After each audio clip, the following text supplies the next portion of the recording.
First of all, we need to talk to whoever's handling scheduling for our team, because they've made it really hard. I guess I need to sit down and have a talk with myself. When you look at what's happened in the last few weeks and what we have coming up, and I think when you talk about building a really challenging schedule that prepares you for league play, that can get you some of those games that opens people's eyes. As I've said several times before, the BCS schools, so to speak, I think stand out. They're the ones that fans gravitate to. But when you start looking at that sheet at the end of the year that's going to be in the room that the committee has, I think it's games like we have tomorrow that are the ones that you have to have and that are so crucial to doing well in. Wofford is a tremendous team. They're a veteran team, an NCAA tournament team. They were picked to win their league by most everybody. They've been in big games. They've played a tough schedule, and they've done it several years. And so, we've got a challenge on our hands tomorrow night. And I think that, as we've talked about with our team and our program, this is a situation, and we're in a place right now where every game presents a different test, for various reasons. And I don't think there's any question that this game is another test. As I said, a veteran team.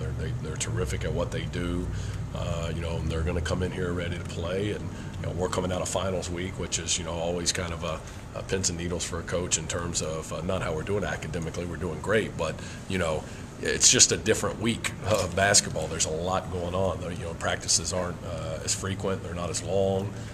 Guys got other things on their mind, and so I think tomorrow's a tremendous challenge for us, and we're excited about it.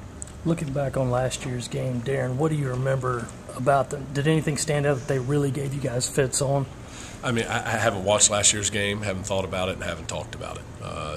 Totally different team, totally different situation. We're focused on this year's game and this year's team. Knowing that media, fans, we all may underestimate the smaller schools, do you have that same challenge with freshmen maybe or not? I don't think so. I think it's a continual challenge, regardless of the game, helping young people understand the importance of it and how you've got to make every game the same. But I think, they don't have to look any further than to know that, not only did we lose to them last year, but this is a team that's been really good. And, one thing that this team's done a pretty good job of is, every game, preparing, to play. And, we've been better in some games than others. And obviously, I think, younger teams get up a little bit more for what they think is a name game. But I think our guys understand how good this team is. Noah Dahlman last year was a guy you were really impressed with. He's back this year. Seems to be as good as ever. He's a winner. Simply put, Dahlman's a winner.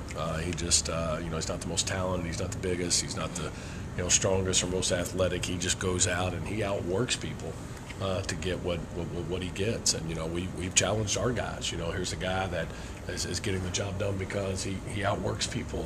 And, that's something that we control in terms of, as players, your effort level and your focus. And we've challenged our guys, this is a guy that can't come in and outwork us, and so I have a ton of respect for him in his game.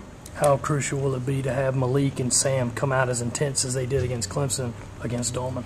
Well, I think not just Malik and Sam, but as we've been talking about, and not just him individually, but just the way they play. We talked about it with Sam. His numbers weren't huge, on Sunday, but there's no question he was the difference in the game. And start to finish, he was a presence. And I think not only them individually doing that, but collectively, the 4 or 5 guys that will play on the interior, bringing us that. But I think that's going to be a key, for our team in every game moving forward.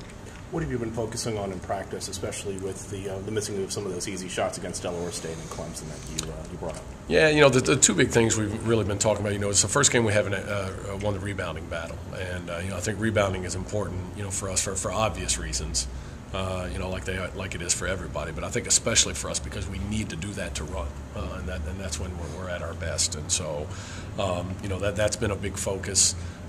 For us, and then I think offensively, running and just executing, and again making the simple play. One of the challenges with as we've talked about already with the young team and a bunch of guys that can do things is understanding when to do that and making it simple. And you go back and you watch the film, some of the easy layups that we're not completing.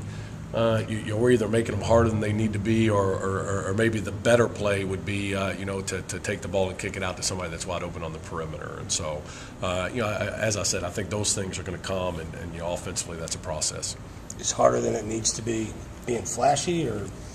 Well, no, being, you get an offensive rebound, and, what started out as one guy when you first caught it turns into 2 or 3 around you, and, you're still pump faking and trying to go through people to finish. And, they might have gone really strong and shot it well, but that's just becomes a harder shot, than it needs to be. And, I think, some of those kind of things, and, and some of it's a little fundamental stuff, but, we'll get better at all that. We'll finish those. Is there anything that you think your team can pick up from a veteran team like Wofford? Some of those little things that you might be looking for out of a younger team. Yeah, I think we wouldn't talk about it ahead of time or during the game, but I think when we look back, I think what they do really well, which I think regardless of how you play, it's what all good teams do, and especially veteran teams, is they do what they do. They don't get rattled, and they don't beat themselves. And, I think, understanding, what goes in it. We had the game Sunday, for example, went from, it was at 4 and then it was at 8. And, how do you take 4 to 8 and 8 to 12? And then, or how do you keep it at 8, and, sometimes it's, taking a better shot. Sometimes it's not gambling on defense. It's a silly foul. It's not blocking out. And, those are little things that I think, disciplined veteran teams do. And I think Wofford is a great example of that. Thanks, guys.